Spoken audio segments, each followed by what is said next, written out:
Il a quitté sa femme pour un mannequin plus jeune et plus glamour. Il lui a dit qu'elle manquait d'ambition et de dynamisme. Il était impatient d'exhiber sa nouvelle vie, version améliorée, au gala le plus exclusif de la ville. Mais il a commis une erreur critique. Il n'a jamais pris la peine de savoir qui son ex-femme voyait vraiment après le divorce, ni qui elle venait d'épouser. Voici l'histoire de comment la vantardise superficielle d'un homme a mené à l'effondrement spectaculaire de son monde entier. La pluie, cet après-midi de novembre, ne tombait pas seulement. Elle agressait les fenêtres de l'appartement minimaliste d'acier et de verre. Chaque goutte était une accusation. À l'intérieur, le silence était plus fort que la tempête. Il n'était rompu que par le bruit d'Isabella Hart pliant un pull en cachemire, un qu'il lui avait acheté, et le plaçant dans une simple boîte en carton. L'appartement, qui avait été leur foyer pendant 8 ans, n'était déjà plus le sien. C'était un espace blanc et stérile, entièrement décoré par Liam Roth. Son goût, ses meubles, son succès. Isabella avait simplement été autorisée à y vivre. Liam est entré, secouant l'eau de son trench coat coûteux. Il ne l'a pas regardé, ni elle, ni les boîtes. Il est allé directement au bar, se versant 2 doigts de scotch. « Tu es encore là, Bella ?» Sa voix était impatiente, pas cruelle. C'était pire. C'était la voix qu'on utilise pour un désagrément, comme un train en retard. « J'ai presque fini, dit-elle d'une petite voix. Elle détestait ça. Comment il pouvait encore la faire se sentir si petite? Juste le reste de mes livres.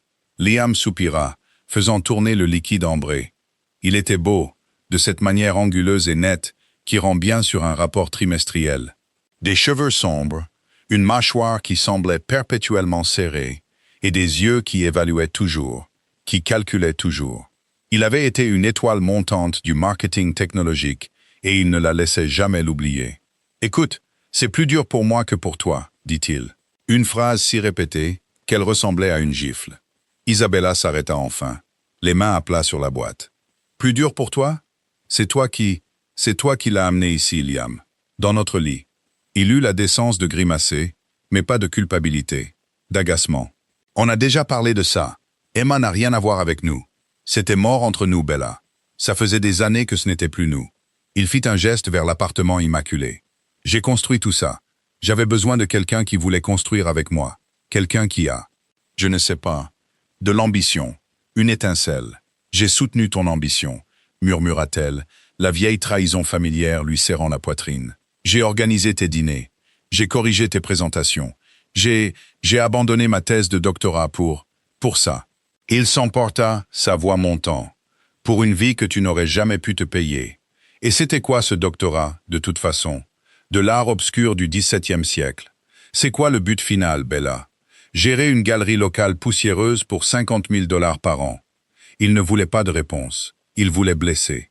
Il s'approcha d'elle, son ton s'adoucissant pour prendre ce ronronnement condescendant et mortel qu'il utilisait avant de porter le coup de grâce. « Tu es une femme douce, Isabella. Tu es confortable. Tu es une couverture douce. Mais un homme ne peut pas conquérir le monde enroulé dans une couverture. J'ai besoin d'une épée. » Il sortit son téléphone. « Emma arrive de Milan. Son vol atterrit à 7 heures. J'apprécierais vraiment que l'endroit soit vide d'ici là. » Isabella regardait cet homme qu'elle avait aimé. Cet homme qui l'avait systématiquement démantelé, pièce par pièce, jusqu'à ce qu'elle ne soit plus qu'un accessoire dont il s'était lassé. Il l'avait convaincue que ses passions étaient des passe-temps et que son intellect était charmant mais désuet. Il l'avait isolée de ses anciens amis universitaires, les qualifiant de vieux jeux et de fauchés. Il contrôlait les finances, le calendrier social, leur monde entier. Et maintenant, il passait à la version supérieure. Emma Kingsley, 24 ans, avec un visage qui regardait fixement depuis les publicités sur les abribus et un compte Instagram à 1 million d'abonnés. Elle était l'épée de Liam, un bel objet brillant et tranchant pour prouver au monde qu'il était arrivé. « Les papiers du divorce, » dit Isabella, la voix vide. « L'offre de ton avocat, c'est... » « Ce n'est rien, Liam, c'est insultant. »« C'est ce à quoi tu as droit, » dit-il froidement en regardant sa montre. « L'appartement est prénuptial. Les actions sont à mon nom. Tu obtiens la moitié des économies communes, que tu sais que j'utilisais à peine. C'est plus que juste. » En effet, il était en train de l'effacer. 8 ans de sa vie, de ses sacrifices, de son soutien, évalués à une somme qui ne couvrirait même pas 1 an de loyer dans ce quartier. Le déséquilibre de pouvoir était total. Elle n'avait aucun levier, aucune ressource, et il pensait, aucune combativité. Elle ferma la boîte avec du ruban adhésif. Le son était violent dans la pièce silencieuse. « Tu as raison, » dit-elle, le regardant enfin dans les yeux. Ses yeux bleus, autrefois si chaleureux, étaient plats et froids. « Tu as besoin d'une épée. Mais tu devrais faire attention, Liam. Parfois, les hommes qui vivent par l'épée finissent simplement par saigner. » Il rit, un rire court, sec, aboyant. « Mon Dieu, Bella, si dramatique. Garde ça pour tes livres poussiéreux. » Il finit son scotch, posa le verre dans l'évier. Il ne lavait jamais son propre verre. Il attrapa ses clés. « Mon chauffeur sera là avec Emma à 7 heures, dit-il depuis la porte. Sois parti. » Il partit. Le clic de la serrure résonna, un son de finalité. Isabella se tenait seule dans la pièce blanche, entourée de boîtes en carton qui contenaient les fragments de sa petite vie. Elle ne pleura pas. Le temps des larmes était révolu depuis longtemps. Elle ressentit autre chose, un vide froid, silencieux et terrifiant. Il ne l'avait pas seulement quittée, il l'avait anéantie. Elle ramassa la dernière boîte, celle contenant ses notes de thèse sur les maîtres hollandais, la passion qu'il avait qualifiée de désuète. Elle semblait lourde, non pas de papier, mais de honte. Elle regarda par la fenêtre. Les lumières de la ville commençaient à se brouiller sous la pluie. Il pensait qu'elle était une couverture douce. Il pensait l'avoir quittée pour une épée. « Tu as tort, Liam, » murmura-t-elle, à la pièce vide, à la tempête. « Je ne suis pas la couverture. Je suis la pierre que tu as laissée en dessous, celle sur laquelle tu vas trébucher. » Mais alors qu'elle sortait de cet appartement pour la dernière fois, sous la pluie battante et froide, avec 2 valises et 3 boîtes pour tout bagage, elle ne se sentait pas comme une pierre. Elle se sentait comme de la cendre. 6 mois plus tard, Isabella vivait dans un appartement au 3e étage sans ascenseur, dans un quartier qui sentait le pain chaud et les gaz d'échappement. L'appartement était minuscule, avec des planchers en pente et un radiateur qui sifflait comme un serpent acculé. Elle l'adorait. Il était à elle. Le divorce avait été finalisé. Liam, dans un dernier acte de générosité, avait demandé à son avocat de tout accélérer. Il voulait être libre d'annoncer ses fiançailles avec Emma Kingsley. Les tabloïds et les blogs à potins s'en étaient donnés à cœur joie. Un magnat de la tech and devenir échange son ancien modèle pour un nouveau. Isabella avait vu les photos. Liam rayonnant, son bras serré autour de la taille fine d'Emma. Emma, l'air professionnellement ennuyé et magnifique. Isabella avait utilisé le maigre règlement pour verser un acompte sur cet appartement et s'acheter 6 mois de répit. Elle avait cessé de regarder les blogs à potins. Elle avait cessé de regarder son compte en banque épuisé. Elle avait, en fait, cessé de regarder en arrière. Elle avait commencé à faire du bénévolat à la galerie Kettner, une petite galerie privée en difficulté, spécialisée dans l'art même dont Liam s'était moqué. Elle était payée en crédit de galerie et en café gratuit, ce qui lui convenait. Ce n'était pas une question d'argent, c'était une question de respirer à nouveau. Elle se trouvait dans la salle principale, un mardi après-midi, le jour le plus calme de la semaine. Elle expliquait le clair-obscur dans un tableau de Matthias Storm à un groupe de 2 étudiants blasés et une femme âgée. « Et vous voyez » disait Isabella, sa voix trouvant un rythme qui lui avait manqué sans qu'elle s'en rende compte. Il ne s'agit pas seulement de lumière et d'obscurité.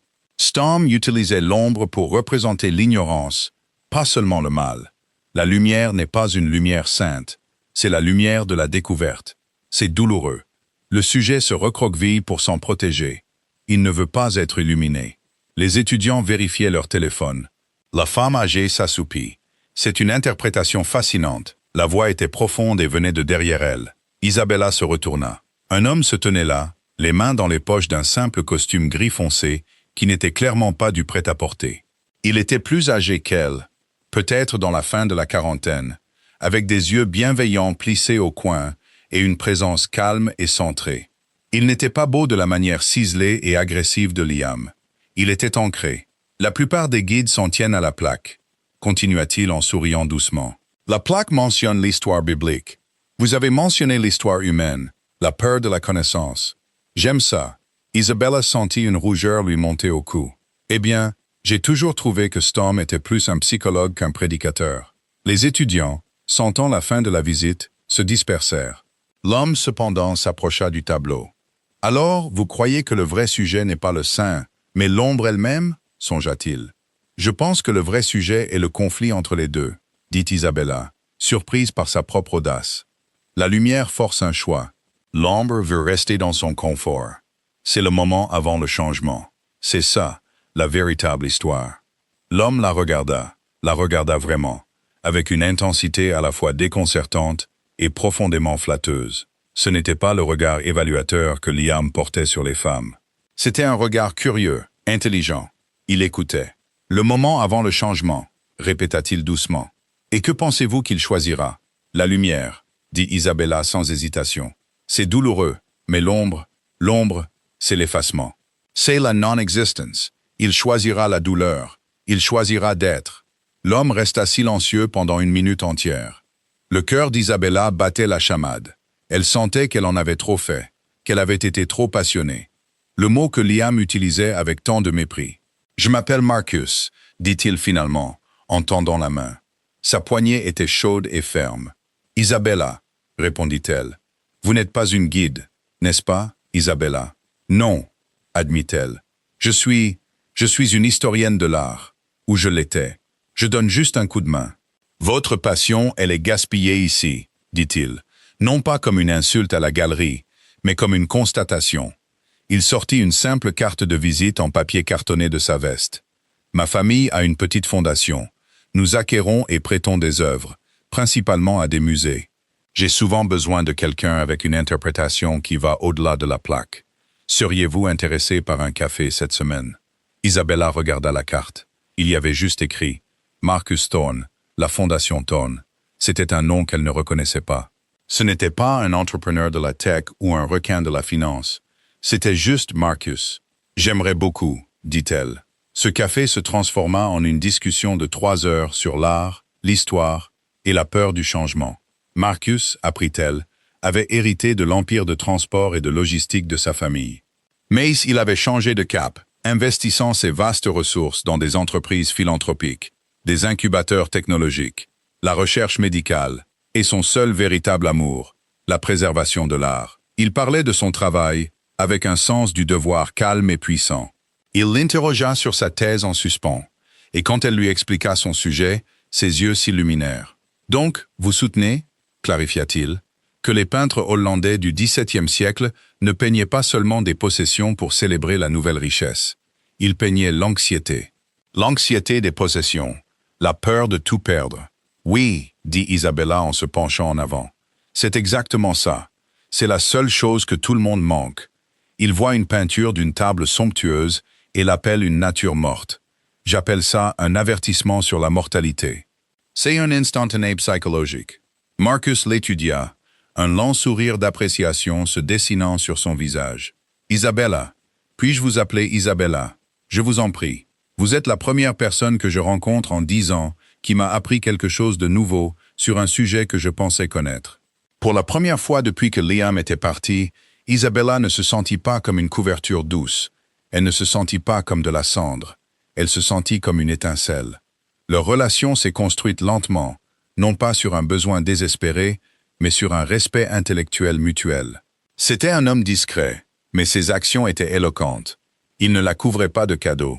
Il la couvrait d'opportunités. Il finança l'achèvement de sa thèse. Il la présenta à des conservateurs du Met et du Rijksmuseum. Il lui demandait son avis. Il ne parla jamais une seule fois de son ex-mari. Il ne semblait pas s'intéresser à son passé, seulement à son avenir. 6 mois plus tard, lors d'un voyage privé à Amsterdam pour voir un Vermeer récemment découvert, il lui demanda de l'épouser. « Vous êtes, avait-il dit, debout sur un pont pluvieux au-dessus d'un canal, la femme la plus illuminée que j'ai jamais connue. Et je découvre que je n'ai pas du tout peur de votre lumière.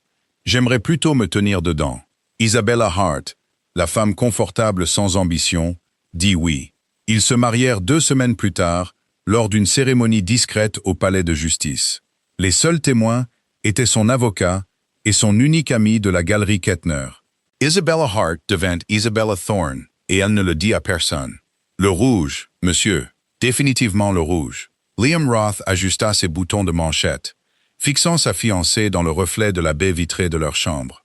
La vue de leur appartement au 60e étage était stupéfiante, un tapis scintillant de lumière de la ville. Emma Kingsley fit la moue, tenant une robe rouge sans moulante contre sa silhouette incroyablement mince. Je ne sais pas, Lee, ça fait un peu cliché. La noire est plus... toi. La noire, dit Liam, sa patience s'amenuisant, te fait ressembler à une vampire chic. La rouge te donne l'air d'être la propriétaire des lieux. Nous allons au Galatech New Horizons, pas à un enterrement. J'ai besoin que tu crèves l'écran pour les photographes. Emma soupira de façon dramatique et disparut dans l'immense dressing. Tu veux juste assurer que tout le monde me voit pour qu'il te regarde, toi. C'est à ça que tu sers, chérie, marmonna Liam pour lui-même. Leur relation, si incandescente et frénétique au début, s'était installée dans une réalité transactionnelle et fragile. Liam avait sa femme trophée, l'épée dont il s'était vanté. Et Emma avait son bienfaiteur, un homme qui payait pour l'appartement, la voiture, les vêtements et l'entretien constant et épuisant d'une vie de mannequin. Elle ne défilait plus à Milan. Elle décrochait des contrats d'influenceuse bien payés lors de conférences technologiques, posant avec des serveurs de nouvelle génération et souriant d'un air vide. Liam était maintenant vice-président senior du marketing. Il avait le titre, le salaire et la fiancée, mais ce n'était pas assez. Il était toujours, dans l'ensemble, un cadre intermédiaire. Il était un invité au gala, pas un hôte. Il essayait toujours d'impressionner. Ce soir, il voulait désespérément obtenir 5 minutes avec l'orateur principal, l'homme que tout le monde voulait rencontrer, Marcus Thorne. Thorne était un reclus, une légende. Il venait d'une famille riche, mais il avait aussi une vision nouvelle. Sa fondation était le partenaire silencieux derrière les 3 plus grosses introductions en bourse de la tech des 5 dernières années. Obtenir une réunion avec Thorne était impossible. Attirer son attention pouvait faire la carrière d'un homme. « Mon Dieu, tu es lente !» lança Liam en regardant sa montre. « La voiture est en bas. »« J'arrive » gémit Emma, émergeant dans la robe rouge. Effectivement, elle crevait l'écran. Elle était magnifique, et elle le savait. Elle fit un tour lent, vérifiant son reflet. « Est-ce qu'elle sera là ?» demanda Emma, appliquant une dernière couche vicieuse de gloss sur ses lèvres. Liam se figea. « Qui? Tu sais qui? Lex, la... Comment s'appelait-elle? Isabelle, la... » Liam éclata de rire, un rire sincère et méprisant. « Isabella? Au gala New Horizons? Pour s'occuper du vestiaire ?» Il n'avait ni vu ni entendu parler d'Isabella depuis la signature des papiers. Il avait entendu par un ami commun qu'elle faisait du bénévolat dans une minuscule galerie d'art poussiéreuse. C'était si parfaitement, si pitoyablement belle là. « Mon Dieu, j'espère qu'elle y sera », dit Liam, un sourire cruel aux lèvres. « Ce serait bien pour elle de voir à quoi ressemble une vraie vie, ce que l'ambition vous apporte. »« Tu es un con, Liam, » dit Emma, mais elle sourit. Elle aimait quand il était cruel envers Isabella. Ça la rassurait. « Je suis un réaliste, » dit Liam, en redressant sa cravate. Il sentit une bouffée d'excitation. Ce soir était le grand soir. Il coincerait Thorne. Il exhiberait Emma. Il gravirait le prochain échelon. Il se sentait puissant, invincible, affûté. Il vérifia son reflet dans le miroir. Le smoking sur mesure, la coupe de cheveux à $1000, le magnifique mannequin à son bras.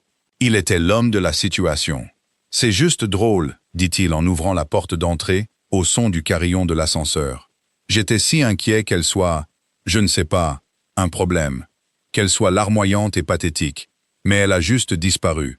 Pouf, comme si elle n'avait jamais été là.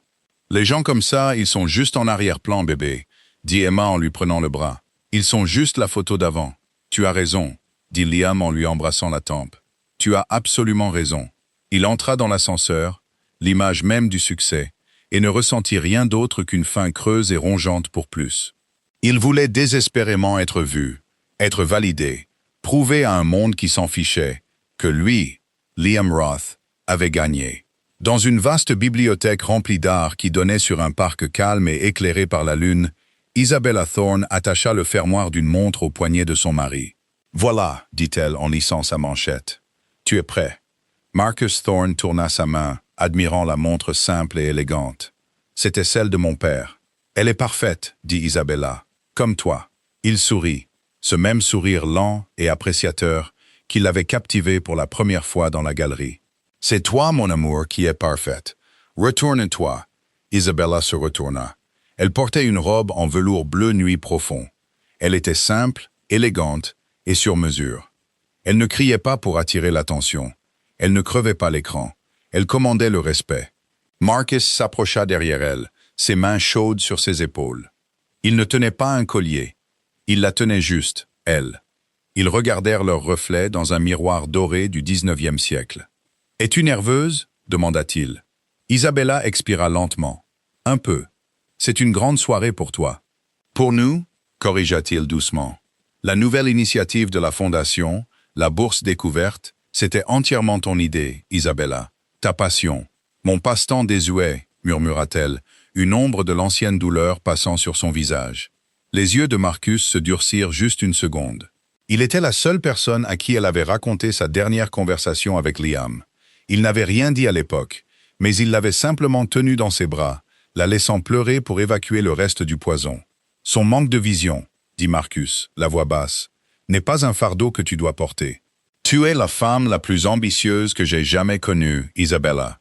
Tu as juste l'ambition de construire, pas seulement d'acquérir. Il lui embrassa l'épaule. Mais ce n'est pas ce que je voulais dire. Es-tu nerveuse à cause de lui? Liam, il serait là. Son entreprise était un sponsor de niveau argent. L'équipe de Marcus l'avait préparé. Liam Roth, vice-président senior du marketing. Je l'étais, admit Isabella, croisant son propre regard dans le miroir. La femme qui la regardait n'était plus la petite créature cendrée qui était sortie sous la pluie. Les yeux de cette femme étaient clairs. Sa posture, sur laquelle elle avait travaillé pendant 1 an, était droite. Mais je ne le suis plus. Il est un fantôme, Marcus. Il fait partie d'une histoire qui est terminée. Bien, dit Marcus, posant une main sur sa taille, parce que ce soir est le début d'une nouvelle, l'initiative Hawthorne. J'aime le son de ça. Il faisait référence au nouvel incubateur d'art et de technologie qu'ils annonçaient ce soir, financé par une dotation d'1 milliard de dollars.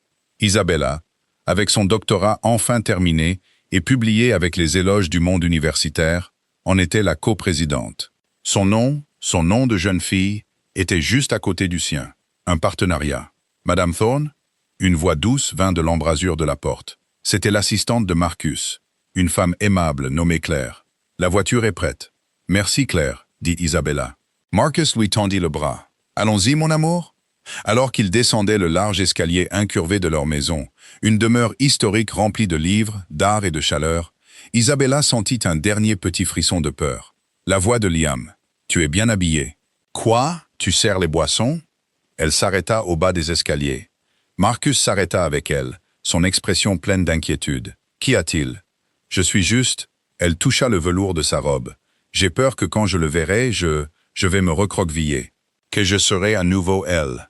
Marcus prit ses mains. Il ne parla pas un instant. Il la regarda simplement, son regard la déshabillant de la robe, de la maison, de la nuit, jusqu'à ce qu'il la voie, elle. Isabella, dit-il, sa voix absolue. Il ne t'a jamais connue. Il connaissait un reflet de ses propres insuffisances.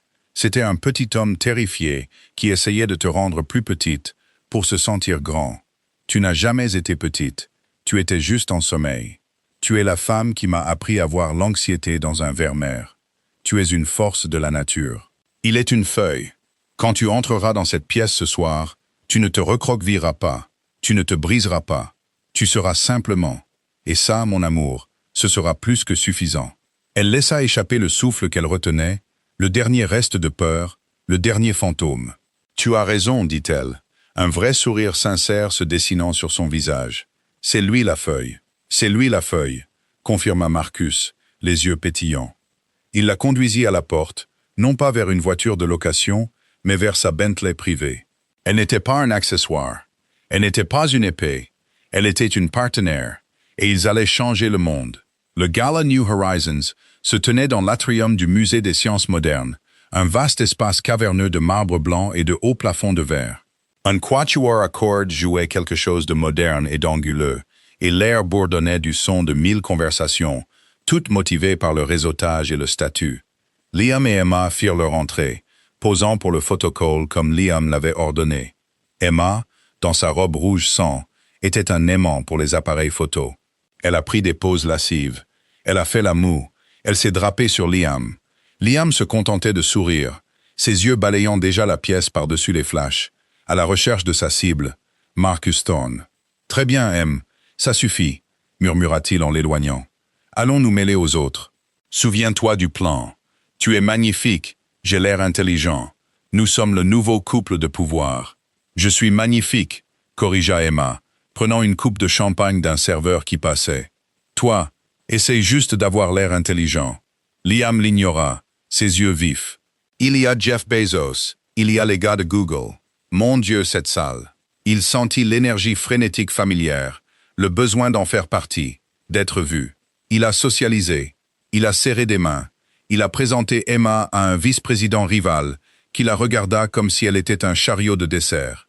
Liam ressentit une pointe, non pas de jalousie, mais de fierté. Il avait ça. Il était ce type-là. Au bout d'une heure, il commençait à être frustré. Marcus Thorne était introuvable. Il est probablement dans le salon privé des donateurs, grogna Liam, redressant sa cravate pour la 12e fois. Bien sûr, il garde les vrais joueurs à part. J'ai besoin de faire pipi, annonça Emma, ennuyée. Et j'ai mal aux pieds. Ces chaussures sont des tueuses. D'accord, vas-y, ne sois pas longue, dit Liam en la congédiant. Il se retourna vers la foule, son regard balayant, puis il se figea. De l'autre côté de l'atrium, près de l'entrée de l'exposition principale, se trouvait Isabella. Il cligna des yeux. C'était elle. Mais pas tout à fait. Sa première pensée, aussi superficielle et instantanée qu'un réflexe. Elle est belle. Ce n'était pas la femme effacée en cardigan dont il se souvenait. Elle portait une robe en velours bleu foncé qui la moulait d'une manière qu'il n'avait jamais vue. Ses cheveux, qu'elle avait l'habitude de tirer en un simple chignon sévère, étaient lâchés, coiffés en vagues douces qui encadraient son visage. Elle portait, était-ce des saphirs? Il ressentit une secousse étrange et désagréable. C'était un mélange de surprise et, bizarrement, de colère. Comment osait-elle avoir cette apparence? Sa deuxième pensée, elle est seule. Il eut un sourire narquois. Bien sûr, elle avait probablement raclé assez d'argent pour acheter un seul billet. Toute pomponnée sans personne avec qui aller, essayant de... Quoi? Revivre la vie qu'elle avait perdue? Il la vit regarder autour d'elle, un léger sourire nerveux sur le visage, et son vieux sentiment familier de supériorité revint. « Regarde-moi ça, » se dit-il. « Pauvre Bella, toute bien habillée. Je devrais aller lui dire bonjour. C'est la chose décente à faire. » Il commença à traverser la salle, se faufilant entre les groupes de smoking et de robes de soirée. Il se sentait magnanime, généreux. Il serait gentil. Il lui montrerait ce qu'elle manquait. Il la présenterait à Emma à son retour. Ce serait la victoire finale parfaite. Isabella le vit arriver. Son estomac ne se contenta pas de se nouer. Il chuta. Le sang quitta son visage. Il marchait vers elle, ce même sourire narquois sur le visage, celui qu'il utilisait juste avant de l'anéantir. « Tu es une femme douce, Bella. » Tout le travail, toute la thérapie, toute la confiance qu'elle avait bâtie, tout s'évapora. Elle était de retour dans l'appartement stérile avec la pluie et les boîtes.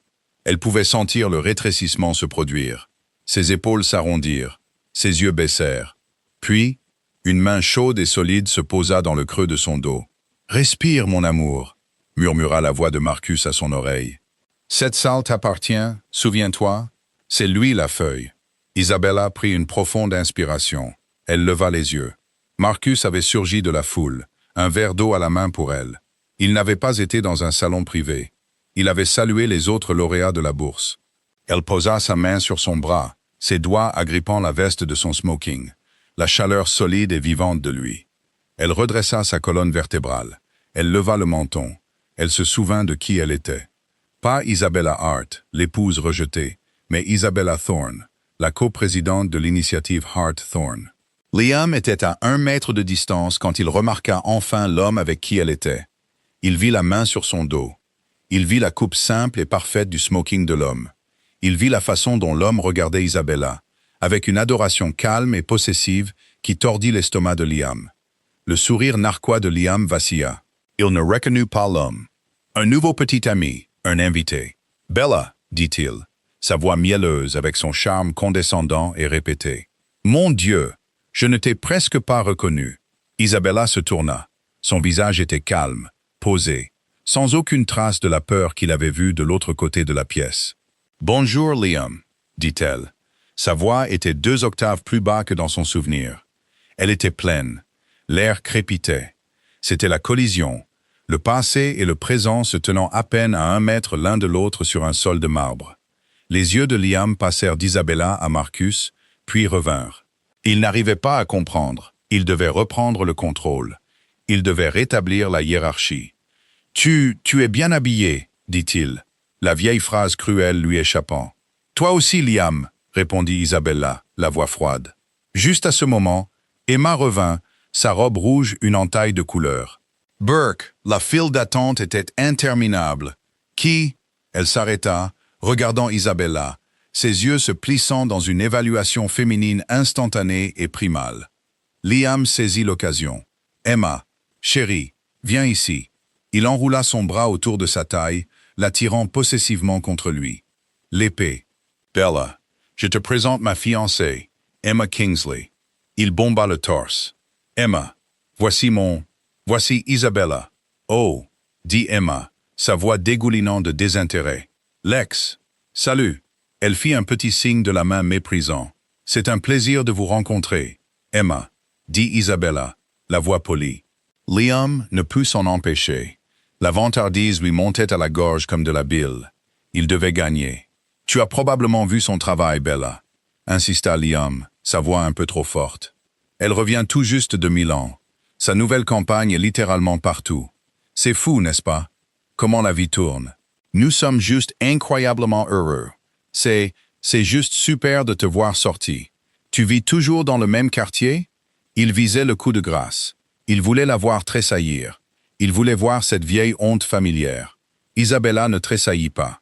Avant qu'elle ne puisse répondre, le quatuor à cordes s'arrêta. Un homme en smoking, l'hôte du gala, monta sur le podium principal du grand escalier. « Mesdames et messieurs, si je pouvais avoir votre attention, s'il vous plaît. » La salle se tut. Liam garda son bras verrouillé autour d'Emma, son sourire narquois figé, attendant la réponse pathétique d'Isabella. « Nous sommes incroyablement honorés ce soir, » tonna l'hôte, sa voix résonnant dans l'atrium. « Ce soir, nous annonçons la plus grande bourse philanthropique pour la technologie et les arts de l'histoire de cette ville. Et tout cela grâce à la vision d'un seul homme. Un homme qui se contente généralement de rester dans l'ombre, mais que nous sommes ravis d'avoir avec nous ce soir comme orateur principal. Mesdames et messieurs, veuillez réserver un accueil chaleureux et tonitruant au fondateur de la Fondation Thorne, M. Marcus Thorne. » Marcus, qui se tenait silencieux et observateur à côté d'Isabella, lui serra doucement la main. Il se tourna vers Liam. Ses yeux n'étaient pas en colère. Ils n'étaient pas jaloux. Ils étaient analytiques, comme un biologiste étudiant un insecte légèrement intéressant. « Roth, n'est-ce pas ?» dit Marcus, sa voix calme et portant dans le silence soudain. « Vice-président senior marketing, votre division a eu un bon trimestre. Beau travail. » Le monde de Liam Roth s'arrêta. Son sang se transforma en eau glacée. Son visage devint blanc. Il connaissait ce nom. Tout le monde connaissait ce nom. Il avait traqué ce nom toute la nuit. Il se tenait face à face avec Marcus Thorne. La bouche de Liam s'ouvrit, mais aucun son n'en sortit. L'hôte faisait signe à Marcus de monter sur scène. Toute la salle, des milliers de personnes, applaudissaient. Marcus se retourna vers Liam. Il sourit de ce même sourire doux. Il leva la main d'Isabella, celle avec la simple et élégante bague de fiançailles et l'alliance, à ses lèvres et lui baisa les doigts. Les saphirs à son cou scintillaient sous les lumières. « Je ne crois pas que vous ayez été correctement présenté, » dit Marcus, sa voix juste pour eux quatre, mais elle résonna comme un coup de canon. « Monsieur Roth, Mademoiselle Kingsley, permettez-moi de vous présenter ma femme, Isabella Thorne. » Le son des applaudissements était assourdissant. Un projecteur, que Liam avait convoité toute la nuit, les trouva, mais ce n'était pas pour lui. C'était pour Marcus, et par extension, pour la femme qui tenait son bras. Le visage de Liam ne se contenta pas de tomber. Il implosa. C'était un effondrement catastrophique et instantané de toute sa réalité. Le sourire narquois se figea, puis tourna. La couleur quitta son visage, laissant une pâleur maladive, gris-blanc, sous son bronzage coûteux. Il regardait fixement, les yeux grands ouverts et sans ciller, Marcus Thorne. Puis Isabella. Femme. Isabella. Thorne. Son cerveau essaya de traiter l'information, mais les circuits étaient grillés. Ce n'était pas possible. C'était une blague, un cauchemar. Bella. Sa Bella. Sa couverture douce, confortable, sans ambition, mariée à Marcus Thorne. Le Marcus Thorne. L'homme dont le nom était chuchoté dans les salles de conseil comme une incantation. « Marcus, ils t'attendent !» dit Isabella, sa voix une douce incitation. Elle n'avait même pas regardé Liam. « Ils peuvent attendre 30 secondes de plus, » répondit Marcus, ses yeux toujours fixés sur Liam. Il n'était pas un homme cruel, mais il était protecteur. Et l'homme en face de lui avait essayé de blesser sa femme. « Isabella est votre... » balbutia Liam, sa voix un croassement rauque. « Ma femme, oui, » dit Marcus agréablement, « et la coprésidente de l'initiative Hawthorne que nous annonçons ce soir. Son travail sur l'anxiété économique hollandaise du XVIIe siècle est l'inspiration même de la bourse. C'est révolutionnaire. » Les genoux de Liam se dérobèrent. Son passe-temps désuet, ses livres poussiéreux, la chose même dont il s'était moqué, la passion même qu'il avait essayé d'éteindre, était l'inspiration d'une bourse d'1 milliard de dollars. Emma, à côté de lui, faisait ses propres calculs. Son cerveau, bien que non académique, était rapide en mathématiques sociales. Elle avait vu comment la salle avait réagi au nom de Marcus. Elle regarda Liam, son partenaire de pouvoir, qui ressemblait maintenant à un ballon terrifié et dégonflé. Puis elle regarda Isabella, drapée de velours discret et de saphir, l'air posé, puissante et riche. Une sorte de richesse qu'Emma n'avait jamais vue. Une sorte qui n'avait pas besoin de crever l'écran dans une robe rouge. Mais elle est... balbutia Emma, pointant un doigt au vernis rouge. Elle n'est personne. Isabella tourna enfin son regard vers Emma. Son expression n'était pas en colère. Elle était presque apitoyée. « Non, Emma, » dit Isabella, sa voix claire et forte. « Je n'ai jamais été personne. J'étais juste sous-évalué. »« Mon amour, » dit Marcus en touchant le coude d'Isabella. « La scène, bien sûr. » Elle lui fit un sourire éclatant, un que Liam n'avait jamais vu. Un sourire de confiance pure et sans mélange. Elle se tourna, et alors que Marcus passait son bras autour d'elle, ils commencèrent à marcher vers l'escalier. Alors qu'ils passaient, le patron de Liam, David Chen, le PDG de son entreprise, se précipita. Il bouscula Liam, le visage rouge d'excitation, la main tendue. « Monsieur Thorne. »« Monsieur Thorne. David Chen, Ethics Corp. Un immense honneur, monsieur. » Marcus s'arrêta, lui serra la main. « David, ravi de vous voir. Votre équipe fait du bon travail. Merci, monsieur. Merci. Et Isabella. » David lui sourit. « Mon Dieu. Je viens de lire le communiqué de presse sur l'initiative. C'est révolutionnaire. Je n'avais aucune idée que vous étiez. Je veux dire, c'est un plaisir de vous voir, David, dit chaleureusement Isabella. Liam se tenait figé à 1 mètre de là. Son propre PDG flattait son ex-femme, sa plante verte, tout en l'ignorant complètement. Il était invisible. Nous devons vous inviter tous les deux à la maison, s'enthousiasma David. Ma femme Julia, elle est au conseil du musée. Elle serait ravie de parler de votre thèse avec vous. Nous adorerions ça, David, dit Marcus, intervenant en douceur. Demandez à vos assistants d'appeler mon bureau. Maintenant, si vous voulez bien nous excuser. Bien sûr, bien sûr. Marcus et Isabella continuèrent vers la scène, les applaudissements redoublant. Ils formaient une unité, une forteresse. Ils montèrent les escaliers, et Marcus s'approcha du podium. Isabella se tenait juste derrière lui, à sa droite, radieuse sous les projecteurs. Toute la salle était concentrée sur eux.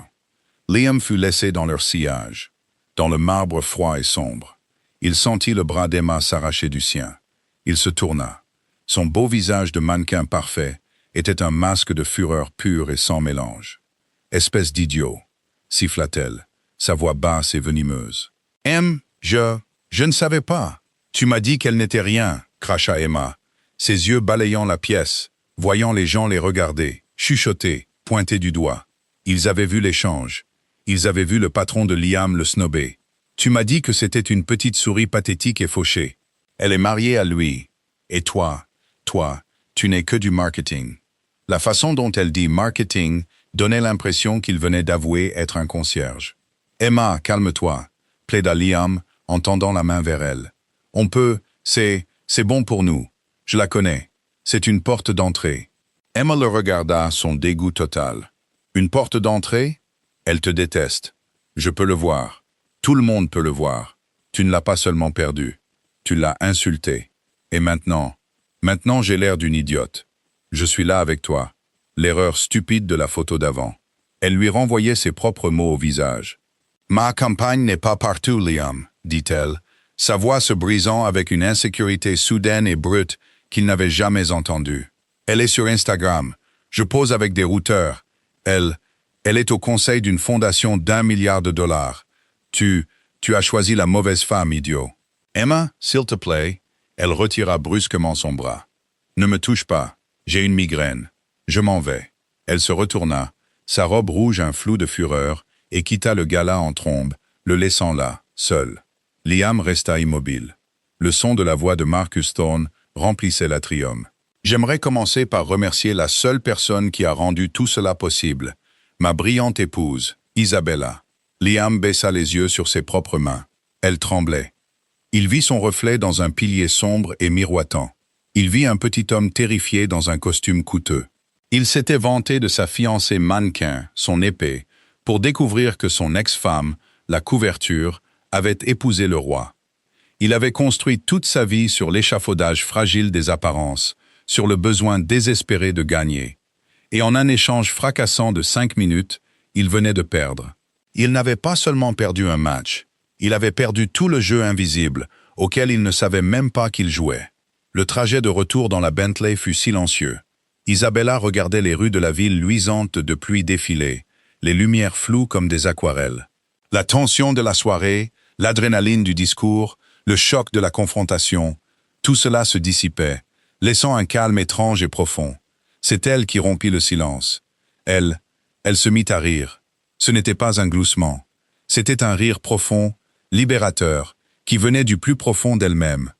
C'était un rire qui avait mis 8 ans à mûrir. Marcus, qui l'observait avec un sourire tendre et silencieux, se pencha et lui prit la main. « Qu'est-ce qui est si drôle ?»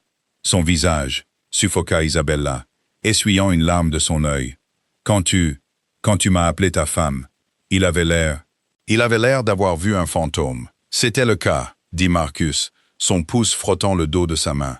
Le fantôme d'une femme qu'il n'a jamais pris la peine de connaître. Il devint plus sérieux. « Je suis désolé que tu aies eu à le voir, Isabella.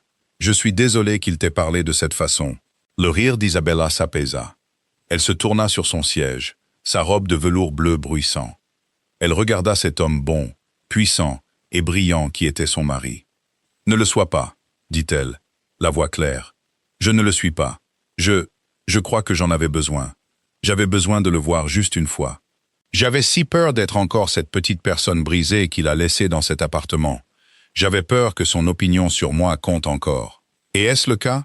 Non, dit-elle, le mot une vérité simple et solide. C'est juste un homme petit, superficiel et ambitieux. Ce n'est pas un monstre, ce n'est pas un dieu, c'est juste une feuille. Elle appuya sa tête contre le siège, un sentiment de clôture absolue et finale l'envahissant. Sa rédemption n'était pas d'épouser un milliardaire. Sa rédemption n'était pas la robe, ni les saphirs, ni l'initiative Hawthorne. Sa rédemption était ce moment. Le moment où elle a regardé son bourreau dans les yeux et n'a rien ressenti.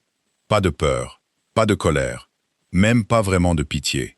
Juste rien. Elle était libre. Il avait raison sur une chose, dit Isabella, un petit sourire aux lèvres. « Ah oui ?» demanda Marcus en haussant un sourcil. « Je suis ambitieuse. » Marcus rit, un son chaud et riche qui remplit la voiture. « Oui, mon amour. Oui, tu l'es. Et moi, pour ma part, j'ai hâte de voir ce que tu vas construire. » Liam n'est pas rentré chez lui. Il ne pouvait pas. Il savait qu'Emma serait là, en train de faire ses valises. Ou pire, elle serait là, sans faire ses valises, juste à attendre pour le déchiqueter, avec la précision chirurgicale d'une femme qui sait que son gagne-pain vient d'expirer. Il a marché. Il a marché pendant des heures dans son smoking sous la pluie. Il était invisible, un homme d'affaires ivre, un homme faisant une marche de la honte. Il a fini dans un restaurant ouvert 24 heures sur 24, assis dans une banquette en vinyle craquelé, l'odeur de café rassis et d'eau de javel dans l'air. Il a commandé un café. Il a fixé le liquide noir et amer. Il a rejoué la nuit, chaque mot, chaque expression. Son expression à elle, cette pitié. Elle l'avait regardé comme si c'était lui qui était désuet. Son téléphone a vibré. Un texto de son patron, David Chen. « Inutile de venir demain. On t'enverra tes affaires par la poste. » L'estomac de Liam se noua. Quoi? Il chercha maladroitement à appeler. Il tomba directement sur la messagerie vocale. Il avait été viré. Il avait été viré. Parce qu'il était une honte. Il était le type qui avait insulté la femme de Marcus Thorne. Dans cette ville, dans cette industrie, c'était une condamnation à mort. Il pensa à sa vantardise. Elle revient tout juste de Milan. Sa campagne est partout. Il pensa à Isabella. Son travail est l'inspiration même de la bourse. Il avait passé sa vie à polir l'extérieur de sa vie, s'assurant que la peinture était brillante, le chrome lustré. Il avait acheté la belle épée et il avait jeté le moteur. Il avait jeté la femme dont l'esprit, qu'il avait méprisé, façonnait maintenant l'avenir de la ville. Il comprit enfin, lui, Liam Roth, était celui qui n'avait pas de véritable ambition. Ses objectifs étaient si petits, si mesquins. Un meilleur titre, une petite amie plus sexy, une meilleure table.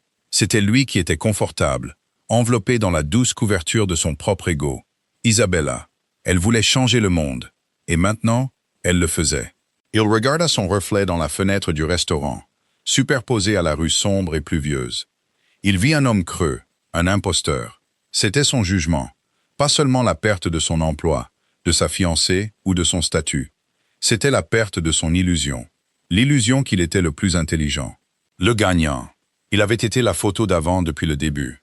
Il paya son café et retourna sous la pluie. Un homme qui n'avait plus rien d'autre que la vérité froide, trempée et insupportable. Isabella n'a pas seulement trouvé une nouvelle vie, elle a redécouvert la valeur qui avait toujours été en elle. Liam, de son côté, a appris à ses dépens que le vrai statut ne dépend pas de la personne à votre bras ou du titre sur votre carte. Il dépend de la profondeur de votre caractère. Qu'avez-vous pensé de la chute de Liam?